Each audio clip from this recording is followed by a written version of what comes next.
Fire everywhere. Hamed Mir says that the Prime Minister, while turning his hand over his face, has said in a very threatening tone to the opposition that now you will find a changed Imran Khan who will bring Nawaz Sharif back from UK and put him in a normal jail and will not issue any production order in future. Will the angry Prime Minister, addressing a Tiger Force function in Islamabad, responded to Nawaz Sharif's speech at a PDM meeting in Gujranwala on the 16th of October, saying that Nawaz Sharif attacked the army, not the army chief. He praised the army chief and said that he supported the government in every difficulty.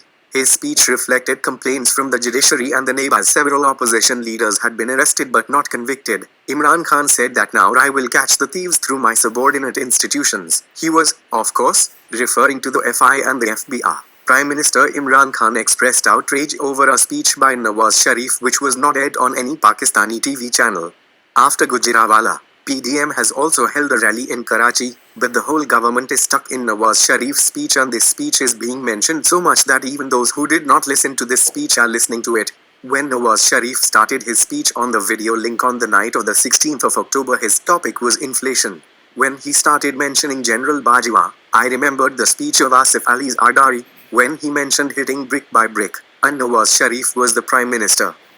Nawaz Sharif had cancelled his pre-arranged meeting with Asif Ali Zardari after that speech because Zardari had threatened to hit Rahila Sharif's brick by brick without mentioning Rahila Sharif's name in his speech. But after that, Zardari Sahib's brick was hit by brick, and the cases he is facing nowadays were made at that time.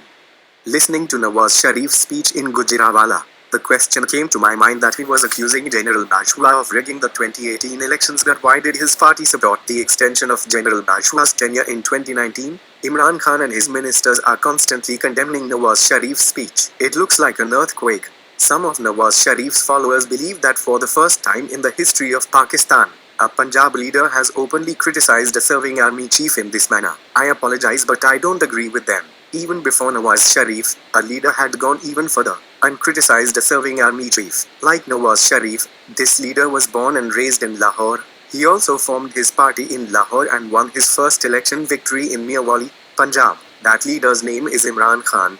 What Nawaz Sharif said on the night of the 16th of October not once, Imran Khan has said it many times, between 2002 and 2013. The next day after the Gujranwala meeting, Federal Minister for Railways Sheikh Rashid Ahmad said in a press conference that the PMLN should be banned after Nawaz Sharif's speech.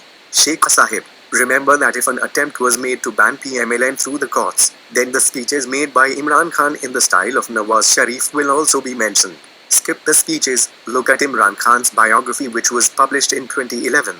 I do not consider it appropriate to mention what Imran Khan has written about the Pakistan Army on page 222 of the English edition of that book, because nowadays the soldiers and officers of the Pakistan Army are sacrificing their lives every other day. I do not want to insult the army as an institution by repeating Imran Khan's words. On page 223 of the book, Imran Khan writes about his meetings with Major General Ihtisham Zamir, the head of the ISIS political wing, who was seeking Imran Khan's support for General Pervez Musharraf. Imran Khan supported General Musharraf's referendum, after which Ihtisham Zamir demanded that Imran Khan join the Grand National Alliance, which was to form a coalition government by contesting the 2002 elections. Imran objected that you have gathered many thieves in this alliance. Ihtisham Zamir said that unfortunately the people of Pakistan vote for the thieves only.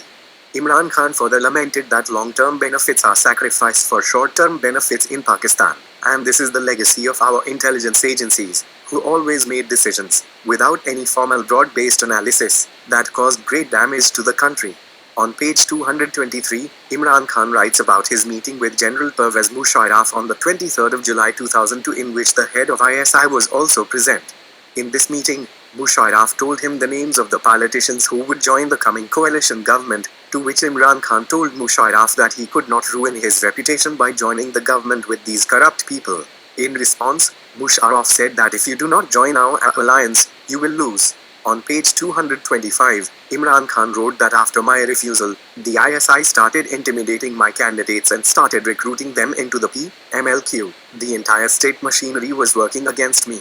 When General Pervez Musharraf suspended the constitution in 2007, Imran Khan was very active in the lawyers' movement, and the language he used about General Musharraf in that movement was harsher than Nawaz Sharif's. Today, Imran Khan is the Prime Minister and is condemning the allegations leveled by Nawaz Sharif against General Bajwa. Let us also condemn the allegations of Nawaz Sharif. But will the allegations leveled by Imran Khan against General Pervez Musharraf and the ISI, which he mentioned in his biography, A Personal History, also be condemned? On the last page of the book, he writes that now my party has spread like wildfire in Pakistan. Suppose you have spread like wildfire and toppled Nawaz Sharif, but now is the time to put water on this fire. This forest belongs to all of us. If this forest is burned by the fire of revenge, where will the people go? Dear friends, if you haven't subscribed to the channel yet, please subscribe now and share with your friends for more interesting political stories and articles. Thank you. Voice over off.